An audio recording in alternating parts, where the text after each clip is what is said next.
So there's something you need to know. The housing market is getting back to a healthier, more normal place. And even though it may not sound like it, this shift is actually a really good thing. It's what you should expect. It's just that our expectations have been skewed by the intense seller markets over the past few years. But what you need to remember is there's still plenty of opportunity to be had if you're thinking about selling. Whether that's next month or next year, you just need to stay up to date on what's happening in the market and have a strategy that matches that moment. So here's your update. Number 1, inventory's up. Buyer's power is coming back.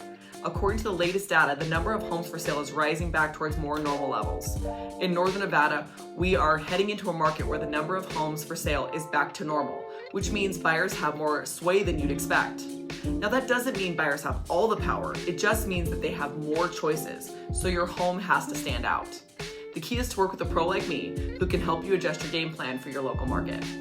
Number 2, the right price matters, actually probably more than ever. With more homes to choose from, today's buyers are quick to skip over homes that feel overpriced. That's why pricing your house right is the secret to selling quickly and for top dollar. That's a point Realtor.com is really driving home right now. A seller's listing with a well-priced move-in ready home should have little problem finding a buyer. Miss the mark though, and you may have to backtrack. Today, about 1 in 5 sellers are reducing their asking price to attract buyers. Here's how to avoid being one of those sellers who has to reduce their asking price. Danielle Hale, chief economist at Realtor.com says, the rising share of price reductions suggests that a lot of sellers are anchored to prices that aren't realistic in today's housing market. Today's sellers would be wise to listen to feedback they're getting from their market. So the best way to get that information? Lean on me, your local agent. You have to have that expertise when you set your price. It has to sell right in this market because if your price isn't compelling, it's not gonna sell.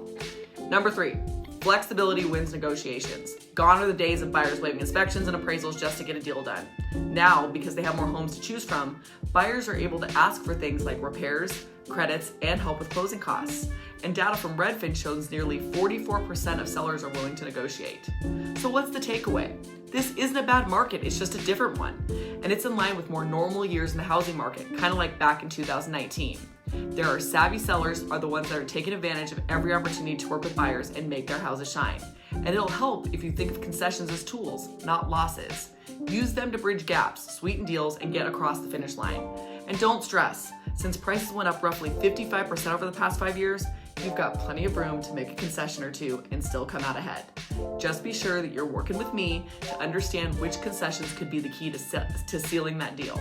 So ultimately, the bottom line is, sellers who are going to succeed in this week's and this month ahead of us are ones who understand this market shift and lean in with the right expectations and the right strategy. So let's talk about what's going on in our market right now. Let's talk about your home and how we can make those wins work for you whenever you're ready to make a move.